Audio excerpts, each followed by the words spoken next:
I'm gonna need more coffee for this one. Shit. Oh god.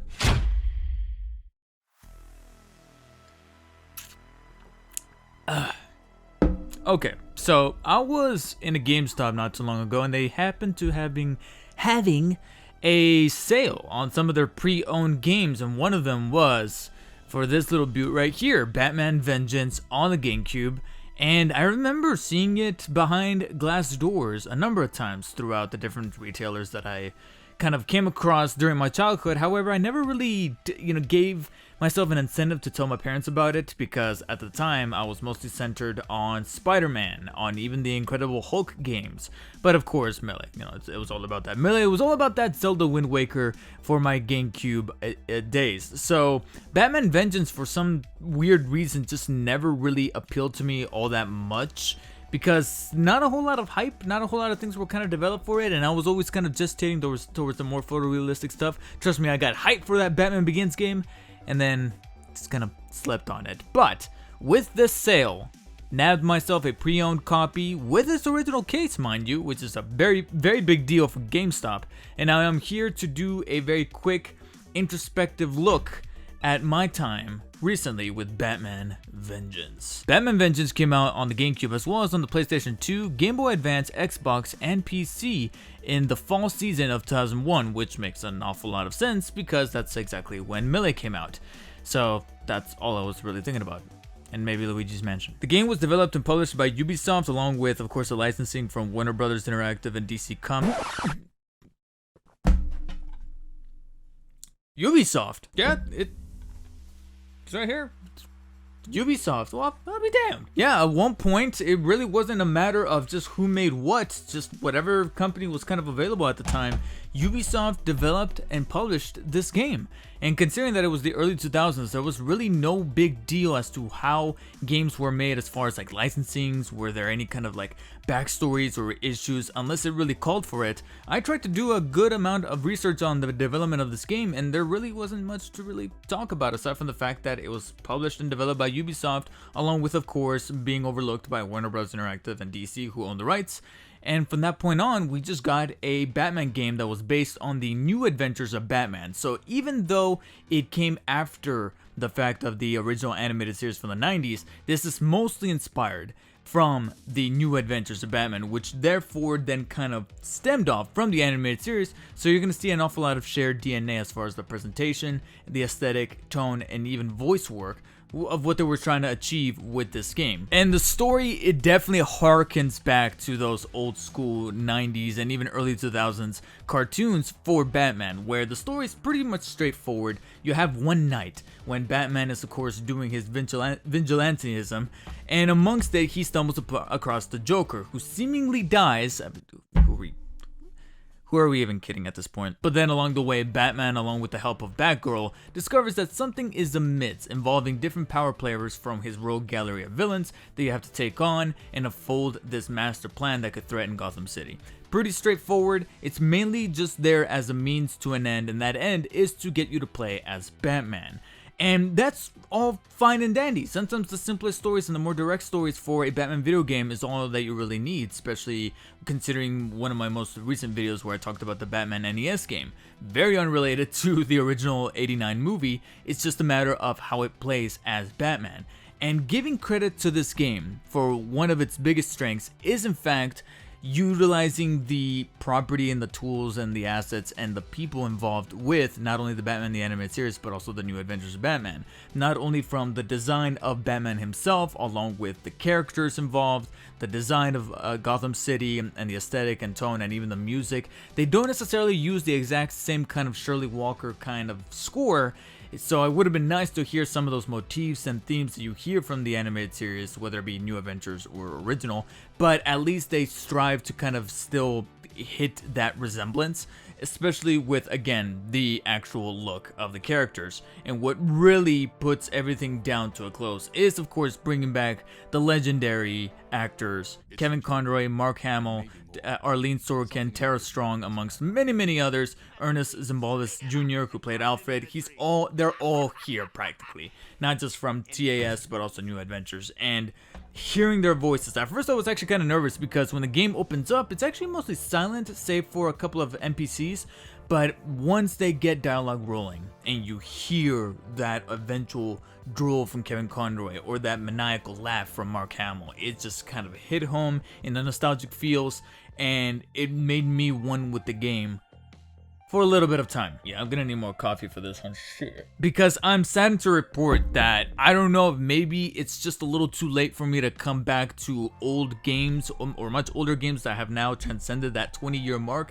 This game is 21 years old, and the gameplay behind Batman definitely shows it, because it's not 100% all that great playing it on the Gamecube. Now, maybe it would have been a different case if I had played it on the PlayStation 2 or Xbox, but there was just something about the controls from a fundamental standpoint, the way that they were designed and mapped to the controller, that frankly just didn't really make that much sense to me. At first, the combat really does feel stylized after the animated version of Batman. The way he would kick and punch, and the way that the game kind of introduces these mechanics to you via a tutorial section was actually pretty cool, and I was vibing with it an awful lot. And at first I was put off a little bit by the first person view to use some of these gadgets, but an optimistic side of me was thinking to myself like, hey, maybe I can make this work. It isn't until the game then starts throwing in enemies that normally should feel very challenging, but they just didn't gel with this combat, because at times you're reliant on that first person view to get these gadgets rolling, and the amount of response time that Batman sometimes has is just not fit for some of these villains coming at you, or some of these NPCs and henchmen coming at you and going and either shooting at you or punching at you somehow quicker than the way that you could as Batman properly respond. So then sometimes contacts, whether it be through your gadgets, which are a humongous arsenal of gadgets here. In fact, I would probably even say more so than even some of the Rocksteady games, where you have, of course, your batarangs, but then you have the electrifying variant of the batarangs, nets, stunners, the bat grapple, the scope, the rate, like just so many different tools at your disposal. So I have to give them credit for at least trying to invoke all the different pillars that make up Batman, whether it be the gadgetry, the detective work, the stealth, because at times you are able to kind of prone up against a wall and sneak past certain things, but most of the time those areas were mostly made towards the scripted areas where you can tell that your only path forward is to sneak on by. For the most part, you're gonna get detected, and therefore you have to rely on combat.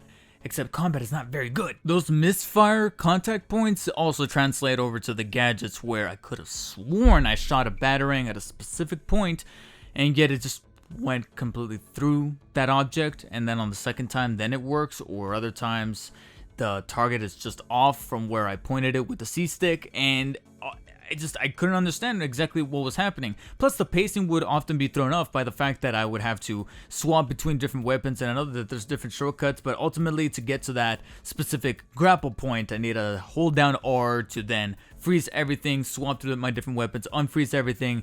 It's kind of the equivalent of when I was playing Resident Evil 4 earlier this year, where people are touting this as one of the greatest games of all time, and yet I'm over here getting frustrated by the fact that I'm going through a very good action gauntlet, only to then have to swap weapons, and that ruins the pacing, because you have to go to the menu, swap the different weapon, reload, then go to town with that gun, and then once you're out and you want to switch to a different weapon that has proper ammo in it, you have to go back to the menu, swap it out, and it just ruins the flow. And Batman Vengeance has a similar issue that I don't think I've seen anyone really point out. Speaking of Resident Evil, you remember those fixed camera angles? Now, this is one that I want to talk a little bit on the lighter side, because sometimes fixed camera angles in some of these older games from the late 90s, early 2000s are not necessarily a stylistic choice. It's more so of a cutback that they needed to make because of budgetary reasons, because of the tech, the limited amount of tech that they had at their disposal. And I'm gonna give Batman Vengeance that same benefit of the doubt to that of Resident Evil, where sometimes those stilted hallway scenes or segments of the game where the camera is fixed, because you really can't really toy with the camera, and there's a general amount of environment variety in this game across 19 different levels, and for the most part they're rather open, so whenever Batman moves about in the most flamboyant way possible, that I now still have no idea why they made Batman run the way that he does in this game. But that's the least of his problems.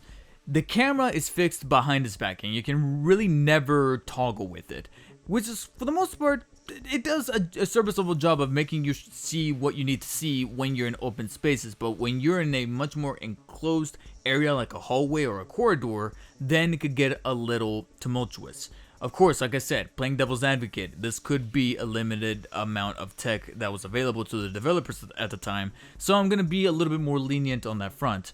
What I'm not going to be lenient on, though, is on some of these vehicular moments where, again, similar to the combat, some contact areas would not make sense, whether it be through the Batmobile needing to grapple to a corner to be able to make a certain curve turn, or the actual maneuvering of the Batwing across a on-rail segment. And then there's these free-fall moments that did an okay job at first, but then there's one towards the end that was about to give me a bat ulcer. So my assessment then turns out to be that maybe the developers were trying to do what eventually Rocksteady was going to do with that technology in the next preceding generation of game consoles.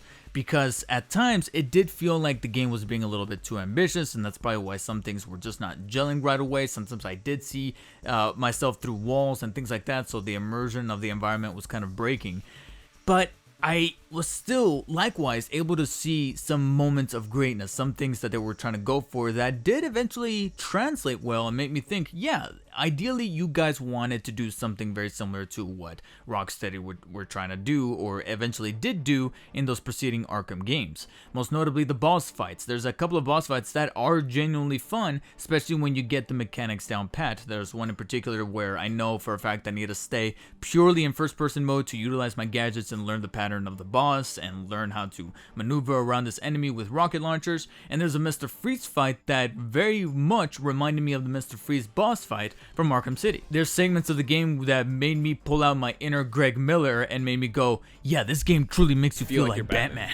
And those moments really shined in the most quietest of moments, when you have to cuff enemies in order to keep them permanently down, because if you don't, they will get back up. This was actually a very fascinating part of the game that did feel very Batman-y, and I'm actually a little surprised that more games have not incorporated that. Now granted, others could see it as a very tedious thing, especially when you run out of back cuffs like you do in this game, but for the most part they actually balance the amount of cuffs that you would find in the environment, as well as other things like pickups, health pickups, gadgets, stuff like that to kind of replenish your batarangs. But the cuff aspect of the game I thought was actually kind of neat. I was expecting it to get on my nerves, and yet again they struck a really good balance of giving you the right amount of cuffs for the enemies that were coming up, and cuffing them, making sure that they never got brought back up and started beating on you.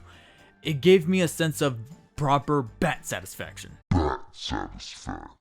And there's also some activities sprinkled throughout the game that are a little different. They're kind of like puzzles, except not really like puzzles. They're almost like the kind of activities you would find in a Flash game on a website somewhere, but they're given that proper console game coat of paint that it does a good job of kind of vary the pace without ever bringing it down, in a way that you at least are able to then have a breather from the moments that could potentially frustrate you, with the fisticuffs that could not land properly, or the gadgetry that you might be running out. And it does a serviceable job as well of trying to cater to the detective pillar that is Batman, making him the world's greatest detective, or at least kind of giving you a simulation of it. Aside from being able to rewatch the pre-rendered cinematics in this game that harken back to some of those earlier CG cartoons, especially some Batman related ones from the early to mid 2000s, there's not a whole lot of replay value. Once you beat the game, that's really about it, except for maybe try to go again for a higher score from each level to level. So don't expect there to be some great unlockable, like a trophy system or a model system or some kind of cheat code thing that could maybe have you play with a different coat of paint or a different skin or anything like that. This is a much more straightforward Batman game than some of the ones you expect forward, but to give some credence to Batman Vengeance despite its limited prowess, with whether it be with the technology or with the things that they couldn't really get much more softened up as far as the combat, as far as the actual mechanics of the game, especially with the way that things were made to be a little bit more convoluted than it need to be, like that first person mode that even was criticized back in the day. I saw some older reviews from 2001 from various different outlets that even called the game out on this. So despite at one point being on the camp of thinking to myself, maybe I'm just too old to have been revisiting this game after all these years, it looks like some others felt the same way even back then. And so therefore, despite missing the mark as far as gameplay is concerned for a Batman game, I feel like this is the type of game, or at least the type of Batman game, that needed to walk so that then Rocksteady could run with the Arkham games. Those are my thoughts on Batman Vengeance. If you guys did play the game, whether it be recently or back in the day of 2001, let your comments be known in the comment section below. Make sure to thumbs up this video if you liked it, or thumbs down if you didn't. It's all the same to me. And of course, check out this other video showing up on screen right now for another take on the Dark Knight himself. And I'll see you guys on the next video. Stay humble. Last swig. Oh God.